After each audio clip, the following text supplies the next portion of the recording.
இப்போது தந்தூரி சிக்கனுக்கு நம்ம மேரினேஷன் பண்ணிடலாம். ஒரு சிக்கனை எடுத்துகிட்டு இது மாதிரி ரெண்டாக கட் பண்ணிவிட்டு லைட்டாக இதை கீறி வச்சுருக்கிறேன். அப்போ தான் இதில் மசாலா நல்லா இறங்கும். சிக்கனை நல்லா கழுவிட்டு சுத்தமாக தண்ணியை வடிச்சிடுங்க. இதில் 2 டீஸ்பூன் தந்தூரி மசாலா சேர்க்குறேன். 1.5 டீஸ்பூன் இஞ்சி பூண்டு சேர்த்துருக்குறேன். 2 டீஸ்பூன் தயிர் சேர்க்குறேன். 2 டேபிள் ஸ்பூன் பட்டர் சேர்க்குறேன். 2 டேபிள் ஸ்பூன் லெமன் ஜூஸ் சேர்க்குறேன். இந்த சிக்கனுக்கு தேவையான அளவு உப்பு சேர்த்துட்டு இதை எல்லாத்தையும் நம்ம ஒன்றா கலந்து 2 மணி நேரம் நம்ம ஊற வச்சிடலாம்.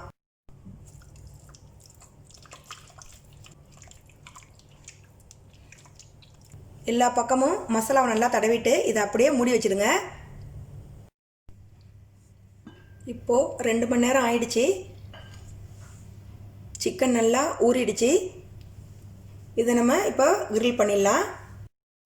இப்போது நம்ம மேரினேஷன் பண்ண சிக்கனை இதை மாதிரி ஒரு கன்வெக்ஷன் கிரில்லில் வச்சு நம்ம கிரில் பண்ண போகிறோம். இதில் 2 கம்பி இருக்கும். நம்ம இதை எடுத்துட்டு இப்போ சிக்கனை நம்ம உள்ளே வச்சிடலாம். இப்போது சிக்கனை உள்ளே வச்சுட்டேன். இதை மூடி வச்சுட்டு 180 டிகிரியில் நம்ம 20 நிமிஷம் இதை வச்சு எடுத்துடலாம்.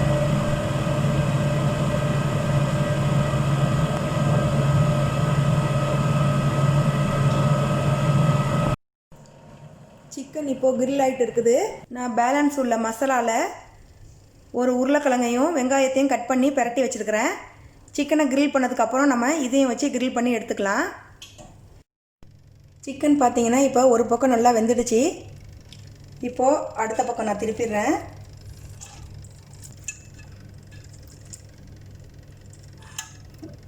சிக்கனை இதை மாதிரி திருப்பி விட்டுட்டு இன்னொரு கிரில்லை அது மேலே நான் வச்சுட்டு நம்ம மீதம் உள்ள மசாலாவில் பிரட்டி வச்ச உருளைக்கிழங்கையும் வெங்காயத்தையும் மேலே வச்சுட்டு நம்ம கிரில் பண்ணிடலாம்.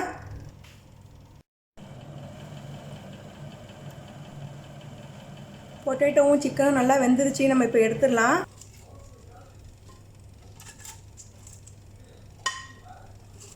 சிக்கனும் பாருங்கள் நல்லா வெந்துடுச்சு. இப்போ நம்ம சிக்கன் ரெடி ஆகிடுச்சு. இது கூட கார்லிக் சாஸும் சாலடும் பண்ணி வச்சுருக்கிறேன். குப்பூஸ் கூட சாப்பிடும்போது இது ரொம்ப நல்லாயிருக்கும். இதை நீங்களும் வீட்டில் ட்ரை பண்ணி பார்த்துட்டு எப்படி வருதுன்னு சொல்லுங்கள். இன்ஷா அல்லாஹ் அடுத்த வீடியோவில் சந்திக்கிறேன். அஸ்ஸலாமு அலைக்கும்.